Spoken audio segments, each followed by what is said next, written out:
Hello everyone and welcome to our latest webinar, Post NAB Review. Thanks for joining me. My name is Rob Newton from Visual Impact and I'm going to be your host for this session. Today I'm being joined by experienced DOP Alistair Chapman and also our resident product expert here at Visual Impact, who is a DOP director, author and general good guy, Dr. Tech. He's over on my right, so there you go. In this session, we're going to cover the latest products and technology announcements at NAB, of course, which brands did quite well and which just didn't turn up actually with anything new, and try and identify some of the implications for our listeners in terms of what was released or what wasn't released. So before we get started, I just want to go through some of the housekeeping.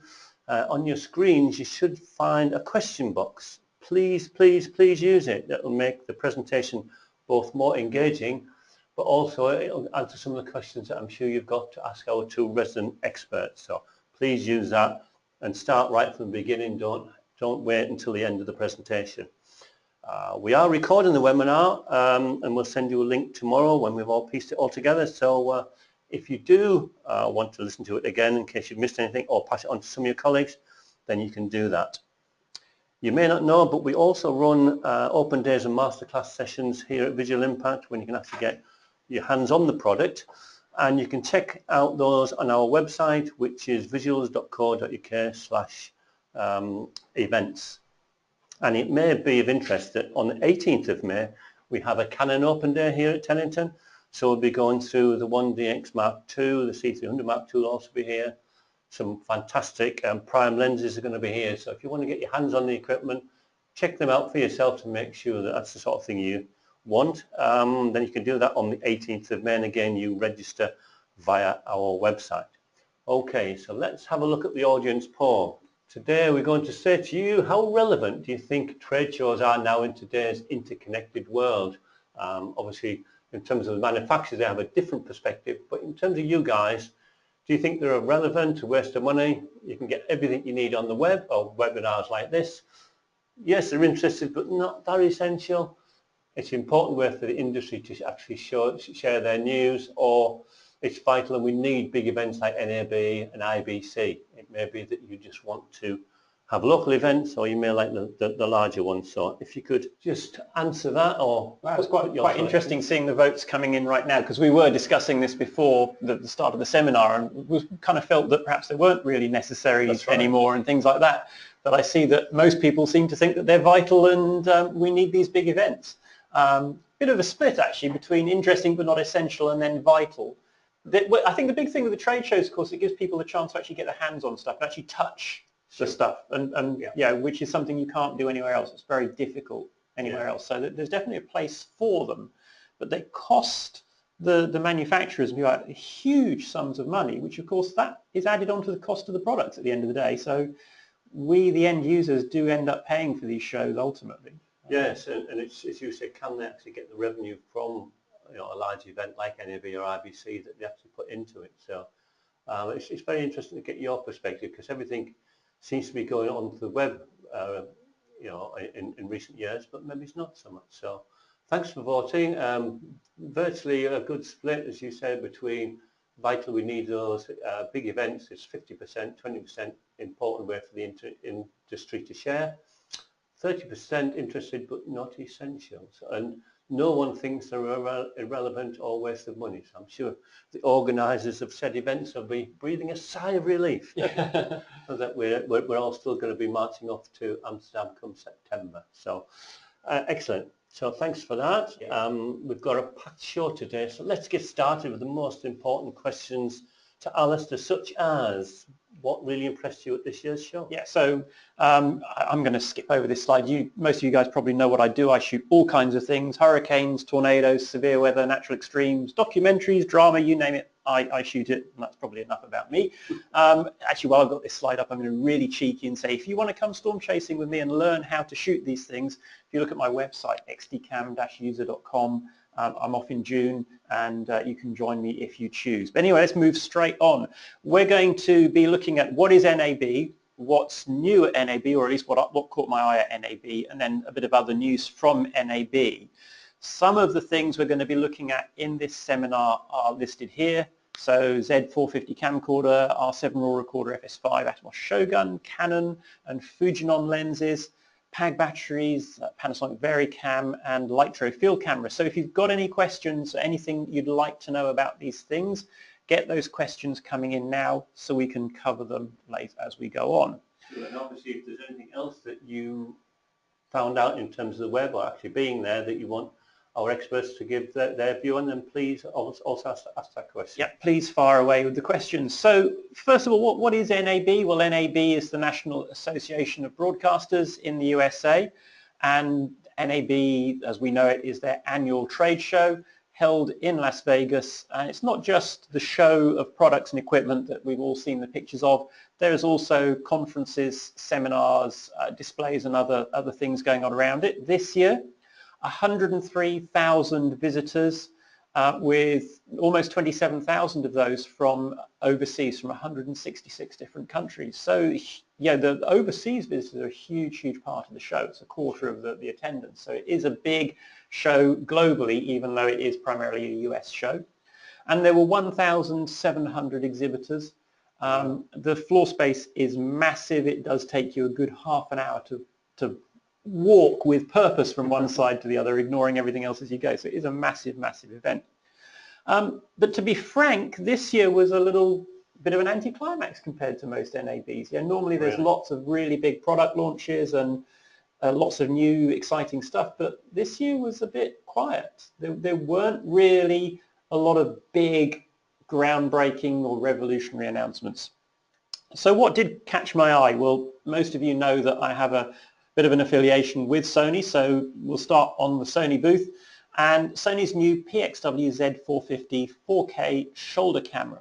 Quite an interesting camera. Looks like any other shoulder camera. Has a standard B4 lens mount, but has a single 3840 by 2160 resolution. The actual fine details of the sensor are a little bit elusive, but a UHD single 2/3 inch CMOS Exmor-R, that's back illuminated sensor. Put all your normal B4 lenses on. Now an interesting thing, actually I asked about this, why not a 3-chip camera?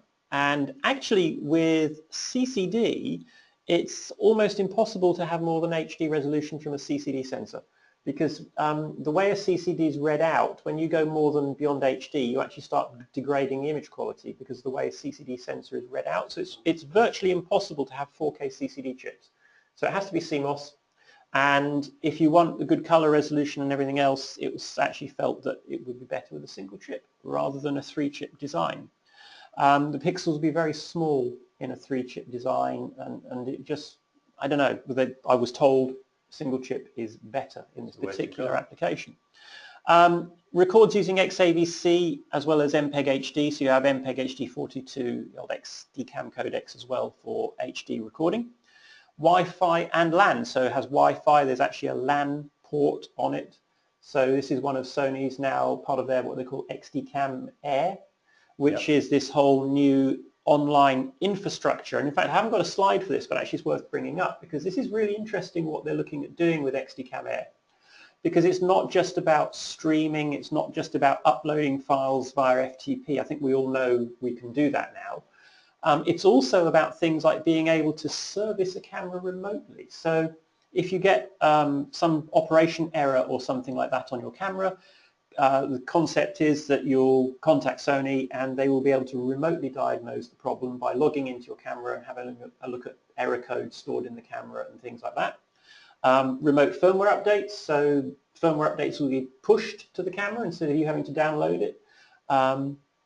And all sorts of other things like that. So let's say you wanted I do picture profiles and scene files, so now you'll be able to potentially give me your camera serial number or your camera's ID, and I'll be able to push those scene files to your camera for you and load them and install them. So lots of really interesting things. It's not just about streaming and Wi-Fi, it's a very much conceptual at the moment, and then all ties into sort of central cloud-based servers and things. So it's a really interesting area where they're exploring right now. It's XDCAM Air. Yes, we had an event. We had the Sony guys here, did a short presentation at an event here last week, and it was interesting to see the reaction from people. So I think it could be something that people are interested in and possibly going to look at in the future. So I think we've got a couple we've of got a couple of questions. questions and comments. So, will Canon be releasing 4K lenses, or is the view that HD lenses are okay for 4K? Well, we'll come on to that in a little bit because, yes, Canon are releasing 4K lenses. Yep. Are HD lenses okay? Well, we had this same debate when we went from SD to HD yes, and everything else, and at the end of the day, actually, it came down to the individual lens very often. Some lenses were better than others.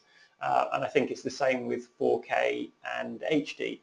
You know, as always, the thing is your picture starts at the front. You know, if your lens is rubbish, you'll get rubbish out. Doesn't matter what camera you put on the back of it, it's still going to be no better than that lens. So you always want the best glass that you can get. Yeah. But we'll come on to lenses in a bit. The Z450 doesn't meet the EBU's UHD specification due to the small single chipset. Well, does it or doesn't it? It's got a link here, a PDF. This is coming from somebody that likes Canon gear, so yes. not the surprising comment. Perhaps not. It could well be correct. I haven't read that particular document that's linked here. It's going to be a challenge to make 4K small chip cameras because the chip is so small, the pixels are so small, you get diffraction effects, you get all these other things. It's a bit of a halfway house, this camera, and I think it's going to be a challenge for anybody, any manufacturer, to make 2/3 inch 4K cameras that really, really do what we need for 4K. 4K is all about image quality. I think this shoulder camera actually is a bit of a, well, there's a need in the market for something, maybe for corporate and stuff like that. So yes, there's a need there. Smaller chips, 1/2 inch, 1/3 inch, 1/4 inch, really don't cut it for 4K, for high-end, for high-quality production. So it's an attempt to bring a usable 4K camera to the market with a reasonably sized sensor, but it's still, for a 4K chip, 2/3 inch is still small. So it has challenges. But interestingly, other things interesting, so PXW X400, if you have that or are buying that, you'll actually be able to upgrade that to 4K next year by actually replacing the sensor and the chip and everything else and turning it into a Z450. So an interesting camera. I think time will tell how this will sell and how this will go. And at the moment, nobody's really tried it, tested it, played with it. So we'll have to wait and see what it's really like in reality. Yeah. Sony's R7 RAW recorder, that caught my eye too, of course.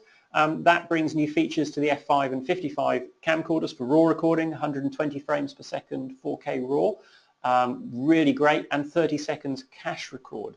So that's going to be really good for wildlife and people doing that kind of thing, you know, waiting for a bird to do its once-in-a-lifetime dance and maybe half nodding off and it does it. You've got 30-second cache record to capture it, and you can capture it potentially as well at 120 frames per second in slow motion, although you can't mix the cache record and the slow motion together. Dual slots, so much easier now when card's full, it just automatically goes on to the next card.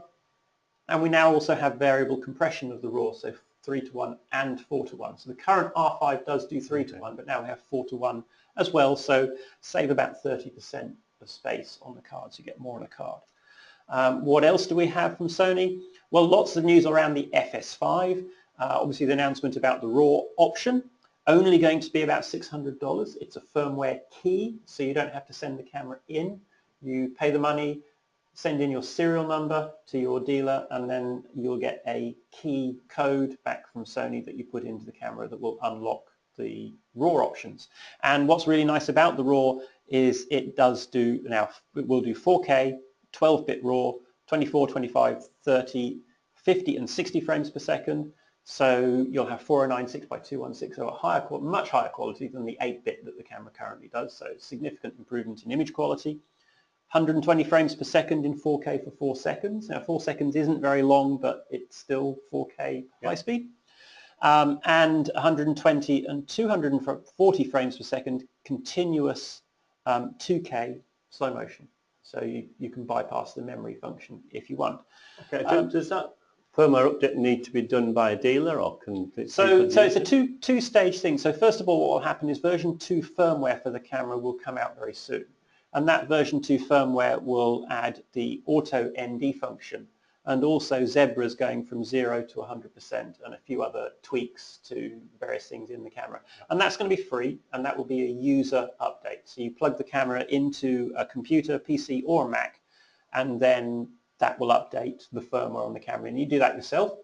Then if you want the extra RAW option, you will go through a dealer, pay the dealer the money, not sure what the European pricing is, and then the dealer sends off that to Sony, and Sony then send back the key, and you enter that key into the camera yourself, and that unlocks the function. And so it doesn't have to be sent away. Another thing that was kept a little bit under the radar was a free firmware update for the 18 to 105mm kit lens to fix its focus issues. And it makes a big difference to the lens. It really improves that lens, and that's free, but you download that from the Sony consumer side. The lens is a consumer product, and you'll need to have either an FS5 or another, something like an A7S. You can't do the update with an FS7 because the camera has to be on a lens that has the other programming capability. So A7S, NEX5 or something, one of the sort of consumer type cameras can do that update on the lens, but it's free. So what else have we got? Atomos Shogun Inferno recorder. So this is a great way to record that raw output from the FS5 or to work with any other camera. What's really interesting about this is quad SDI up to 12G, so it can do 4K 60 frame per second recording. ProRes and DNX HR, as well as raw cinema DNG for cameras like the FS5, FS7 and those cameras. So very, very capable. But it also has a 1500 nit 10-bit screen. So it has some HDR capability. It's only priced around just under $2,000 US. I don't know what, again, European pricing is. So it's low cost, it's really cheap. And HDR now, HDR was one of the key things at the show. Everywhere you went, HDR, HDR, HDR. And of course you have to remember that HDR primarily is about the display technology. We've been shooting with cameras that can capture high dynamic ranges for a very long time now, for years. But we've never been able to see it. And it's only through having a monitor that can show a similar dynamic range to what the camera can capture that we can actually see it. So when we look at this, so a typical TV set at home, the brightness of that average TV set is about 400 nits, 300 to 400 nits, depends on the TV. So it's really not very bright. So this monitor is 1500 nits. It's considerably brighter. And it also has the ST2048 or PQ HDR gamma curve built in. So what you can do is you can plug in your high dynamic range camera into this and you can actually see the range that you're capturing much better. Now I played with this at the show and a few caveats with this. Is it really an HDR screen? Well, perhaps in my book, not really, because one of the things that happens with it is that when you increase the dynamic range of the screen, if you go from 709 to its HDR capability, you're increasing the brightness of the backlight. You're making it much, much brighter. And because this is based on LCD technology, what it does mean is that some of the blacks come up as well in brightness. A true HDR screen, that won't happen. When you go from 709 to HDR, the blacks, the mid-range, everything else will be exactly the same. The only thing that should happen is you're able to see into the highlights better. With this, the blacks come up a little bit. Now, I don't want to put it down too much because this thing is less than $2,000. This thing is cheap. So yes, it's HDR, but with some caveats, some restrictions. It's certainly much better than using a non-HDR monitor. It's a step in the right direction, absolutely. I mean, it's night and day. We haven't seen here Visual Impact the Inferno yet, but we had the Flame real quick for like a real quick kind of demo, and it actually went up to our northern office on the same day. So it's just a mind-blowing difference between the old Shogun screen and the Flame series HDR screens. It's just completely, I mean, it's just night and day. Also, an update on the price on the Inferno. We do have a price. It's $1665 excluding VAT. So it's less than £2,000, which is pretty amazing for the type of functionality you get. And from what Atomos are telling us is that they're looking to start shipping these things in June. So it's on our website, Visuals Co. UK. You can go and make a pre-order. If you have any questions, you can always give us a call. But there's a lot of information there on the website. We also have a bunch of videos on there. So I mean, you wouldn't use it as an HDR reference monitor, But when you're out in the field, you're out shooting and you're shooting something that you know may well end up as HDR, at least it does give you the ability to have a look at a much greater dynamic range on that screen and have at least a rough idea of what it is that your HDR will look like. Absolutely. I mean, if you're shooting log, and most people using external recorders are shooting log, it's a lot easier to expose, to actually see where you are, because with a Rec 709 screen, you're pretty much locked into these 5-6 spots, 5-6 stops, and it's like, oh, rule of thumb, overexposed by 2 stops, but then you don't really get to see that. At the end of the day, not perfect, but for the money, a really great product, and something that I'm really quite keen to actually get my hands on and put to the test. So it's just one of the products that does have implications for the general freelance rather than a broadcaster who's interested in extra camera. Yes, it does, because one of the things really is HDR.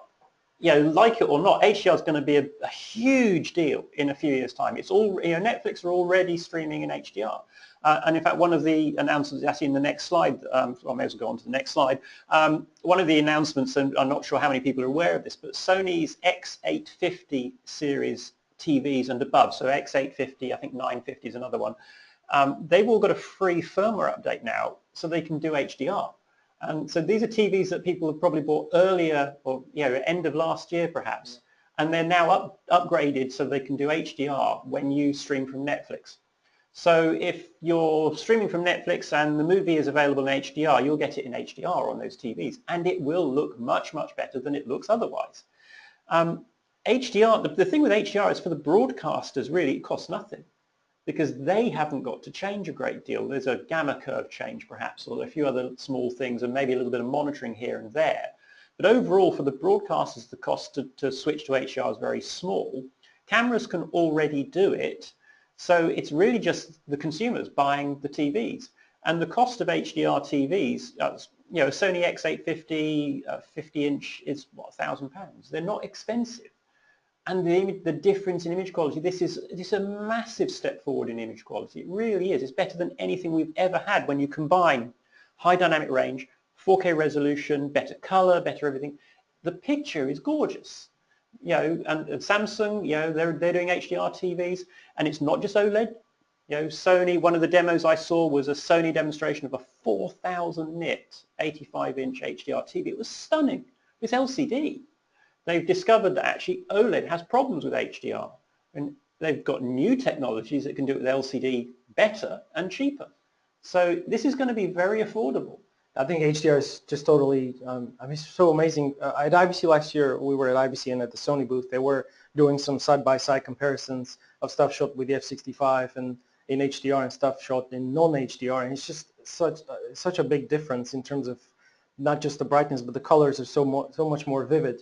And from a perspective of a consumer, I think the manufacturers are going to have a bit of an easier time selling the product, because you can actually see it. You can see the difference, whereas with 4K, you have to be so close to the screen. It's not such a night and day difference. I mean, if you're looking at a very good, high-quality 4K screen and it's properly presented, you will see a massive difference between HD and 4K, but HDR is so easy to see the difference. And us as consumers, I mean, everybody is a consumer. I like to have things that are easy. I'm not going to sit 1 meter away from my TV. That's not something I'm going to do. No. So HDR is going to be really the next big thing, I think. I'm lucky enough to have a HDR TV at home, and it's just, it's the first time actually in a long time, I want to buy a new TV and I have to get it past her indoors. I have to get it past the wife. It has to be approved. Of course. And she said, I don't spend all this money on the TV and I can't really see a difference. It's only a little bit better than the previous one. Well, this was the first time we got the TV home, plugged it in, streamed some HDR content off Netflix, and she sat there and it's like, wow, this is so much better than anything we've had before. Good purchase, never want to go back. And now we watch, ordinary TV, and it's like, it's horrible. It's really nasty. You can't go back to it once you see it. I'm just going to go back to some questions that we've got before we do move on too much further. So FS5 updates seem to make the FS5 better than the FS7, especially slow-mo continuous 240 frames per second. Well, that's not really the case, because the FS7 can do that too. You just have to have the extension unit and an external raw recorder. So the FS7 has these same capabilities as well. It's not brought anything other than the ND, Auto ND, more to the FS2 than the FS7 can already do. It's a bit more expensive to do it with the FS7, but it can do it. I think the only sort of difference, at least that I can see, maybe you can correct me if I'm wrong, is that the 120 frames per second burst in 4K, which is a carryover from the FS700. So that little burst, which I don't think is available on the FS7, is probably the one sort of little difference in the RAW. But again, how important that is to you, that's something that each user has to decide.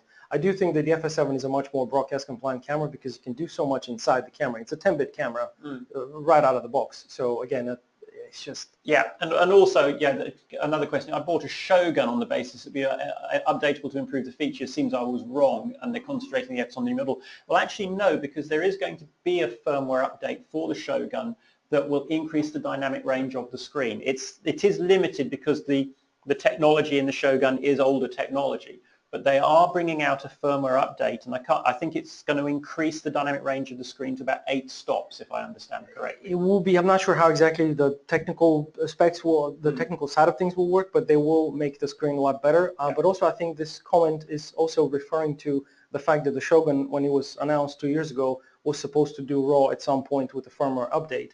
Now, it still doesn't do that. However, Atomos, from our discussions with Atomos, that they have assured us that they are still working on it, and the unit eventually will have that functionality. However, at the moment, yes, there is a new model called the Inferno, which can pretty much do RAW and other things that the Shogun can't at this stage, but there will be a firmware update in the future, and that will actually be a free firmware update. So that's still, the Shogun is still supported. Yeah.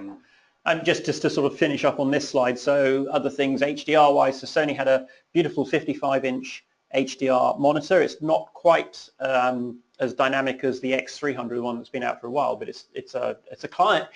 I love the way Sony call it a client monitor. I would love to have a 55-inch monitor of that quality as a client monitor. As far as I'm concerned, the client can have the old HD one that I used to use, and I'll have my new one myself. Small HD had some really nice 17, 24 and 32-inch HDR monitors. They're around 1100 nits. So they're sort of borderline. They're not really reference monitors, but again, it's that extra brightness, dynamic range, really going to help you in the field when you're exposing using log and stuff like that. So again, really nice step forward. So pricey. They're 4K. $4,000. They are a little more expensive, but that's to be expected, I think. That's one thing. I mean, they're almost indestructible. I'm sure some of you guys and probably everyone's seen their demo where they get hit with baseball bats and run over by trucks. These monitors, I haven't seen one in person, but from what I've seen online, they look pretty amazing. Now, yes, they do cost some money.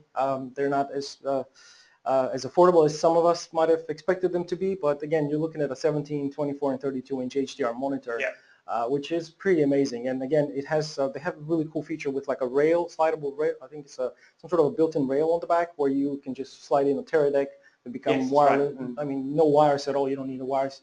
You can just snap on a V-Log battery on the back, power it up, and it's a great field monitor. I think it's going to be good units, so definitely check them out. And then Canon had their DPV 2410 24-inch HDR reference monitor. It was a very nice monitor, that one. I was really impressed by that one. So moving on a little bit from HDR, while I was on the Canon booth, something else that did catch my eye, and I had to include a picture of it here, was the 8K prototype camera. This isn't a product. Sony and Canon are quite open on this. We're not planning on selling this, certainly not as it stands in this picture. It's more of a technology demonstrator to show that Canon are looking at 8K. They can do 8K. They know how to do it. They just perhaps would need to repackage this, rework it. Currently uses 4 Convergent Design Odyssey 7Qs to record all the data. And that really sort of begs the question. It's part of the reason why I showed this picture is, are we ready for 8K? Because I don't think we are. We're still struggling with 4K. And you're talking of 4 times the data here.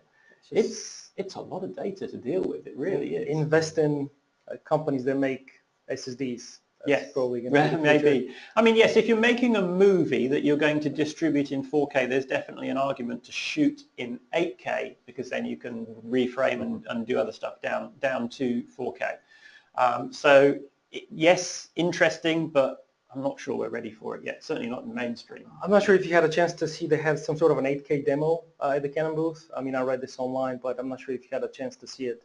I don't think many people did, but some people saying that they were very impressed by the whole 8K demo because it was in proper theater, and Apparently it looked amazing. Oh, I'm sure. I've never seen 8K footage. I'm sure it does, but I'm really struggling even now to, you go and see well-shot 4K and well, we all know Arri Alexa, Arri Mirror, those cameras, they're still ruling in the cinema world. You go to the cinema, you watch something shot on an Alexa, does it look wrong? Does it look soft? Does it look blurry? Then you go and watch something that's been shot with a 4K camera, and does it look that different? Again, how better can you get? I mean, I'm not sure. I think there's definitely a space for 8K for IMAX and stuff like that, but for our mainstream, I don't know. I'm not sure. I'm not still to be convinced by 8K as a mainstream thing. So anyway, again, on the Canon booth, Canon's 18 to 80 millimeter zoom lens, 4.4 times zoom lens, T4.4, so it's not the fastest of lenses in the world. A nice 9-blade iris, so had to play with it on the booth, and the bokeh was very nice, very good-looking lens. EF mount covering Super 35, so it's aimed at things like Canon C300, FS7, all of these Super 35 cameras, certainly at the sort of the lower cost end. A servo zoom, the motor is in the lens, but the hand grip itself can be removed. So if you're using it on a tripod with a zoom demand on the tripod handle, you don't need the hand grip on the lens body. It also, because I think this lens obviously shares a lot with lenses from their DSLR side, so it has image stabilization, the ability to have autofocus and auto iris, but the focus ring is 180 degrees, lots of focus travel. It doesn't have a hard end stop. You can go beyond the closest and furthest settings, but really competitively priced at about 4.7K. So it's an interesting lens because there's a demand for a lens like this in the market. This is the kind of range that people want. The closest thing in the market to it right now would be Sony's 28 to 135, which of course everyone straight away says, well, it's not wide enough. And of course that's E-mount only, so will only ever go on Sony cameras. Whereas because this is EF mount, it will go on Canon cameras, or with an adapter go on the Sony cameras, or a lot of other cameras very easily. And actually, another thing I haven't got a slide of here, because I didn't find one to show, is the new Sigma EF to E-mount adapter is out now, and the reports that are coming back is it works with any lens, and autofocus works with it too. So that would be a nice pairing, perhaps, this lens with the new Sigma mount adapter to E-mount on an FS7, FS5, or on a C300. But I just, to be honest, I think 4.7K is a good price, but I think it's still a little bit too pricey. I mean, it certainly fills a gap that's currently, there's really no lens that like this lens in the market, priced at that range. You either, like you said, get the 28 to 135 if you're a Sony owner, but if you really want to get a kind of a proper cinezoom lens, you really have to spend quite a bit of money today. Yes. However, we're really excited about this product. I mean, in terms of we've had quite a lot of interest from people, not just Canon owners, but also FS7 owners. We are really excited to have the lens at some point here for one of our open days or for a demo. Still availability is really a bit tricky. Some say late in the year, some say maybe in the fall, but we just don't know yet. But at this stage, like Alice has said, it's quite a unique lens, and it's also, from what I understand, it's the first of a new line. So there will be new lenses within that range, sort of more budget-oriented, priced, because of course they have the CN17 and they have other lenses. Shipping around October, we're told, and samples available in June. So there you go, straight hot off the press news. Okay then. And I think if you're interested in it, pop into Visual Impact, give us a call. Yes. And we'll get you to have a look at the lens for yourself and make your own choice. Well, I'm definitely hoping to try one. I think it is a very, very interesting and very important lens. I think for FS7 owners, C300 Mark II owners, or C100 Mark II, this is the lens to get. If you want to get a running gun sort of ENG lens to start with, this is the one to get. This is going to be a really exciting product. But my reservation is that you can already get 18 to 80 or 17 to 70. There are lenses with that range. They're not going to be parfocal because they'll be DSLR lenses. So they'll have all kinds of issues, focus travel and things like that. And those lenses are less than £1,000 and will produce a perfectly acceptable, perfectly good picture, provided you can live with all the workarounds. Absolutely, it's all about the ergonomics. I think this lens this is a big price step up to get around essentially some ergonomics. Sure. I mean, it's basically if you can live with that. Is it worth to you as a user, based on the type of work you do, that you can justify spending, $3.5 grand more than what you would cost to buy you I hate to be too critical of the price because I think it is a really exciting and a really great product. I guess maybe it's just me being tight and saying I wish it was cheaper. I mean, we are all accustomed to seeing things to be priced really aggressively these days. I mean, and it's a difficult market. You've got a camera like the FS5 perhaps, which is a similar price to what this absolutely. lens is, and people get really uncomfortable about spending that much money on the lens when actually the lens is probably the better investment of the two. Exactly, and there was a big, just one last thing before we move on to the next slide. There was a big rumor that there will be an 18-105 maybe conversion in the same vein as the 20-135. I don't know if that's going to happen. We didn't obviously see it, but that's certainly very interesting because the 18-105 for the FS5 is a really nice lens. Even though it's a stills lens, it's not expensive at all. It does have it has a very good range and coverage in step 4, so it's not. It is very slow zoom on that. It is very slow. But I think think the zoom on this is much more responsive. I think if they rehouse that lens and improve the overall ergonomics, make it into a servo zoom, I think that's going to be a really interesting product. But we never know. We don't know. We'll see. I'll have to get rid of the distortion first because there's a lot of distortion in that one. So talking of lenses, also the Fujinon 20-120mm PL lens. T3.5, 9-blade iris, and this is PL mount, covering Super 35. Again, servo zoom with a removable grip. And this really, I think, is actually a competitor to the Canon 17-120. It's going for that sort of space in the market, but at a much lower price. But actually that difference between 17mm and 20mm at the wide ends, 3mm, that's a big difference. That is a big difference to some people. It really is. I mean, 20mm, it's like the 28mm, the 28-135 Sony lens. Everyone straight away, it's not wide enough. 20mm, it's just wide enough, maybe. I mean, I'd much rather have the 17 of the 17-120. I don't know if you saw this at the Fujinon booth, but I saw a video online of an actual wide-angle adapter. I don't know if they will be making it or another company, but there will be a wider angle adapter. Now, it probably wouldn't be cheap, but again, it would be made for this lens, so there would be an option to get a much wider field of view. So I think that's pretty impressive. I mean, if you're looking at these two lenses as investments, it's a tough one, actually. It is. It really depends where, I would be more inclined perhaps if I was making an investment to consider this lens rather than the Canon as an investment. But in terms of a practical lens, perhaps the Canon's actually the more useful lens. I tend to agree with that, but I would also add something to it. I think the Canon lens will probably lend itself more to people already in the Canon world because obviously it supports the dual focus AF, the DAF, which is amazing. And it has obviously image stabilization. So with this lens, this is purely this doesn't have that. Again, you get a big range. It's more money. It's also a PL mount. So I don't think Fuji will make any other mounts. I mean, they haven't told us yet, but it's a PL mount for now. Whereas the Canon lens will be EF, and it will probably stay EF. So again, that's one of the things. Depends on maybe the camera you have and the kind of style of work you do. So we'll have to see. I mean, wider is nicer, definitely. And in terms of focal length, my preferred range would be the 18-80 over the 20-120, I think. Oh, absolutely. If it was me, I mean, the 18-80 to me personally, I mean, this is just me, my personal opinion for the type of work that I would do sometimes, like more documentary oriented, would be 18-80. 20 is a bit. It's just not there. It's just that little bit longer than you need. It's not too much, but it's just right. I think 17-18. I mean, the 17-120 to me is a perfect lens. Yeah, but absolutely. Again, it does. You pay for it. But again, for those of you who are a little bit on a tighter budget. But at least now we have more choices. Oh, absolutely. But that's the big thing. I mean, prior to this, there was nothing below £20,000. Nothing. You either get a 28-135 or a stills lens, or you get the CN7. That's it. But now at least we have choices now.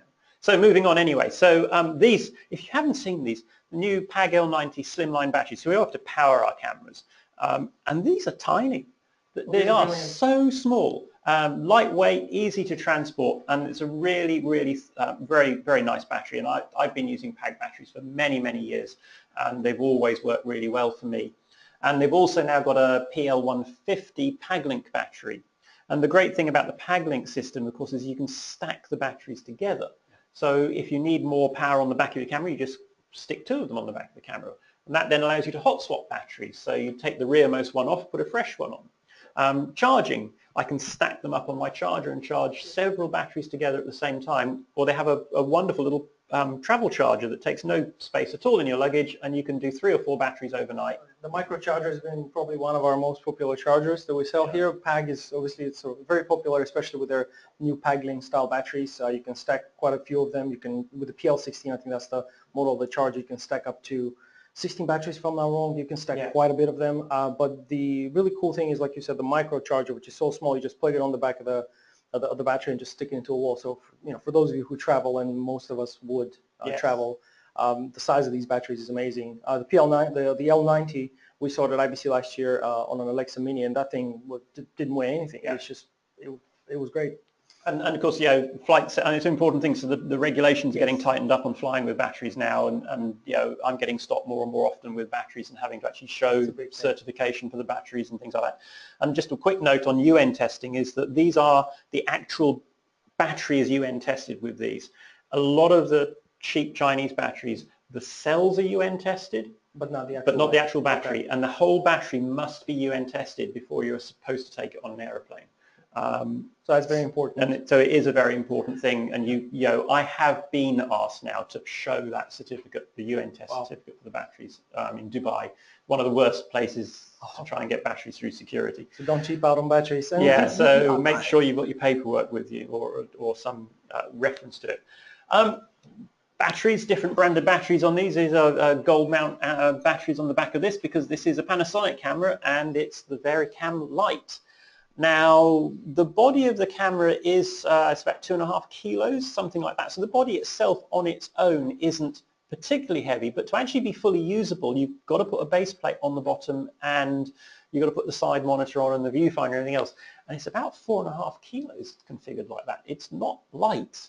It's a fair old lump of metal because it's really wide. What you don't really see in these pictures is how fat this camera is. It is quite wide. Short, dumpy and fat. That sounds really condescending about this camera because actually it's a really good camera. But it's beautifully made. I love the engineering is gorgeous. I think the Panasonic really come a long way. I mean, I remember seeing the first prototype of the VariCam, the 35. I mean, a few years back at NAB, 2012, when they showed this kind of camera with like a modular system, and then obviously they released 2 years ago the 35, and now the LT is getting even smaller. So they were pretty much able to pack in 90-some% of the functionality of the 35 and put it into a much smaller form factor. And yes, it does weigh a bit, but when you put it on the shoulder, I mean, I had at BV this year, I kind of put it on my shoulder with the Panasonic shoulder plate with a side hand grip, which is really cool. So for those of you guys coming from an FS7 type of background, it's really cool. I mean, it's very well made. It's just everything about this camera feels solid. It just feels like a high-end, and it is a high-end professional camera. I'm not saying the FS7 is not a professional camera. It is. But when it's a lot more expensive. It is a lot more expensive, but it is something that it's just it's built like a tank, and I love it. What's the balance like on your shoulder? It's very well balanced. I mean, obviously it depends on the lens you use, but they had it with a Canon, and that's probably something we should say, that it comes native with an EF mount, so that's pretty interesting. You can swap the mount to a PL. That's a separate purchase, but you can do that with a proper kind of battery on the back, like an Anton Bauer battery and a nice lens, even a big PL zoom lens. You can definitely balance it. I was able to balance it pretty much okay, much easier than I would do like an F55 or anything like that, even though it's a bit bigger than an F55. I found it a bit front heavy, but that just tends to be typical of all of these cameras because we're tending to be using much heavier glass now. And you put a Cabrio on the front of anything and it's going to have quite a lot of weight at the back to balance it out. But really nice specs. I mean, 1 to 240 frames per second, 14 stops of dynamic range, ProRes, AVC Intra, etc. So good codec options. And what's really interesting though is it's dual native ISOs, so it has 2 different native ISOs, and that's done by actually going back to the sensor, and on the sensor itself, the analog to digital circuits, there are 2 completely different analog to digital circuits, one for the low ISO and one for the high ISO. So it really is going all the way back to the sensor to do it. And even at 5,000 ISO, it's remarkably low noise. And that, I think, was the biggest shock for me, looking at how little noise and grain there is at 5,000 ISO with this camera. It's really quite a performer in low light. and really nice. Just not, can't say anything bad about it. It's a good camera. They've really come a long way, but by offering a more sort of a single op sort of a camera that people can actually own. I mean, you can buy a Vericam 35, but compared to this is much more ergonomic. It's not in two pieces. And speaking of the RAW, you can go to an Odyssey 7Q Plus, which is a much more affordable, external recorder. It's a fantastic monitor as well. The LT also uses the same control interface from the 35, so that's removable. You can just, give it to your AC, and they can just do all the basic. In the top picture, you can just about sort of see it's on the top of the camera. It has a really nice cradle on the back, so you can just kind of put it there to rest. I think for single operators shooting documentaries, dramas, commercials, just put it on your shoulder. It's just, to me, it feels very nice. I'm a big fan of the camera. The images are fantastic, especially 5,000 ISO. It's unbelievable. And that is a competitive price. 17K, ready to configure with your viewfinder, control panel, etc. It's pretty good. Just one thing to note on the price. The price is about £17,000 with the viewfinder. You are not required to buy the viewfinder. It will work with a Zacuto or whatever you want. Again, like a Gradical HD or any other viewfinder that's SDI based. They can take a 3G SDI scene and can be powered as well. And it's about 13,000 and change, excluding VAT for the body only. It comes with an EF mount. Now there's some additional accessories such as the shoulder mount, the additional side grip, the PL mount. Again, media is a proprietary P2 media from Panasonic. Super reliable. Not very cheap. It costs quite a bit. But then SBS, any professional media. Exactly. Any professional media you're talking about, it's not going to cost you £50 a card.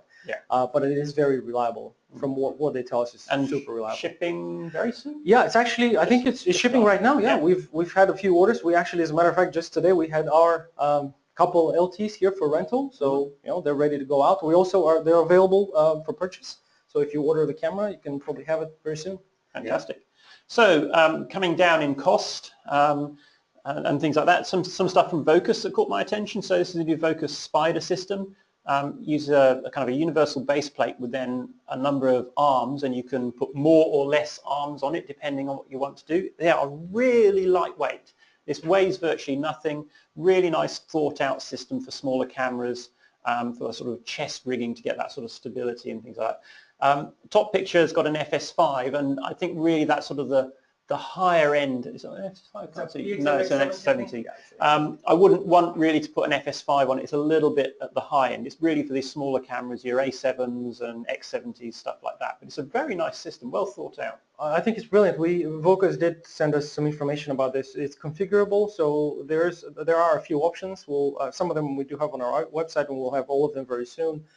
Price-wise, I don't have final pricing on this product yet, but it's going to be probably within £400 to £500 with like the full configuration. It can be a bit less depending on which parts you get, but it's from what we've seen, very well built. And like Alistair said, for small kind of very compact cameras like the PXW X70 or like some of the DSLR cameras or similar Canon sort of XA 35, we get a lot of requests from customers calling us, especially those shooting documentaries with very small cameras. They say, well, we need a rig, and we can offer them a big sort of proper handheld rig, but something that can kind of rest on your body, like on your chest, and you can hold it with one hand while focusing on the other, was really missing. I mean, there were some products which were either some kind of off-brand kind of Chinese stuff you would buy on Amazon for 40 quid and it'll break in a month.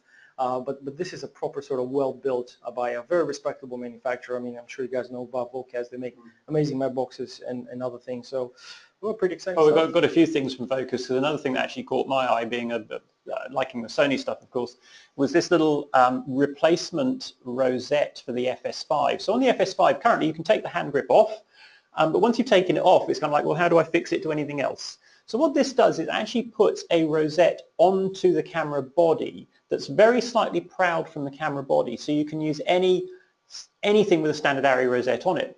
Then the other half of the solution is, and you can just about see it in the lower picture, just in here, there is a wheel type attachment that goes onto the hand grip. So actually you can very quickly put the hand grip onto the camera, take it off, put it onto any other Arri fitting really quickly, really easy, really simply. Now, why Sony couldn't do this when they did it, it would have been so much nicer, but this is a really neat solution for this, and it really makes that hand grip much more flexible and much more versatile. Really clever. Very simple, but a clever little thing.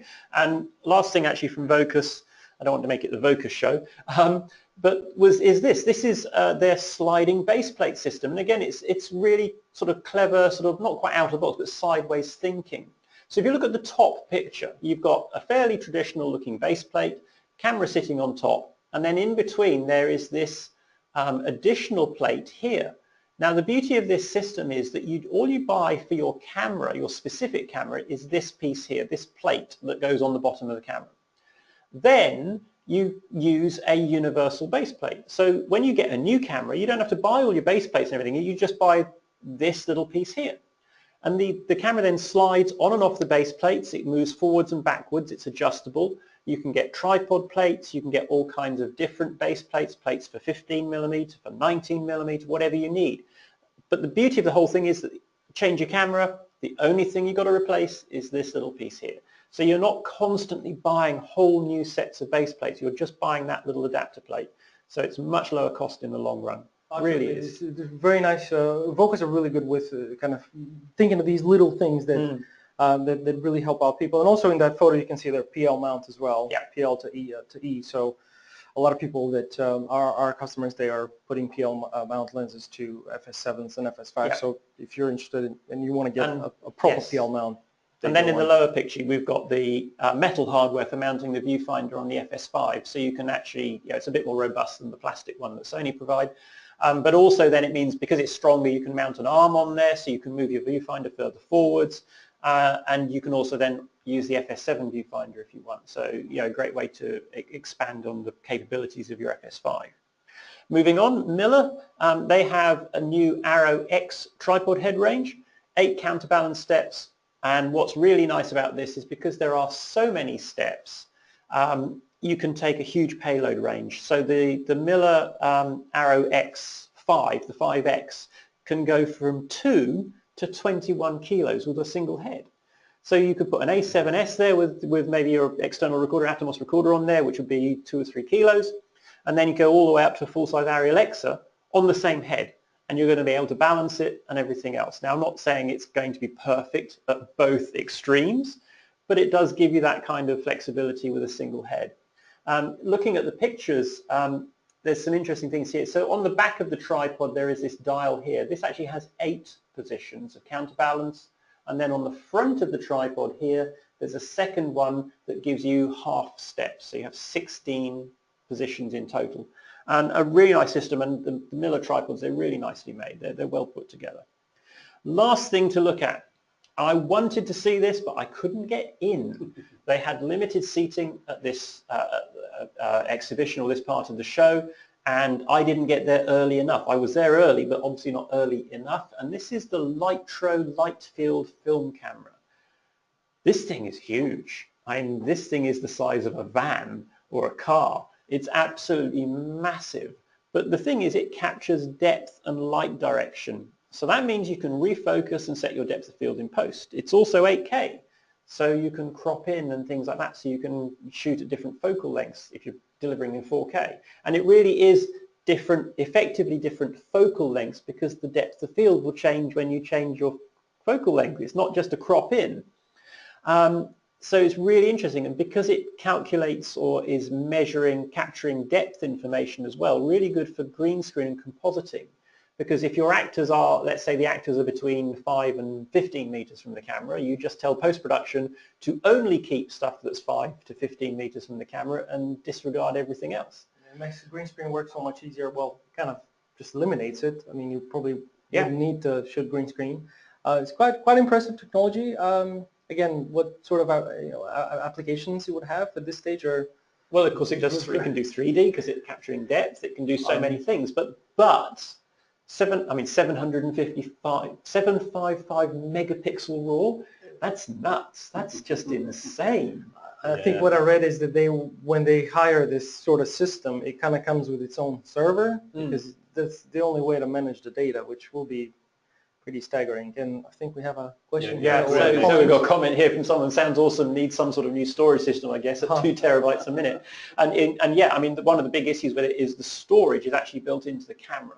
because there's no data connection that's fast enough to get the stuff off the camera in real time. So your RAID array is part of the camera system. And I just think the problem is that post-production is just not going to be ready to handle the data.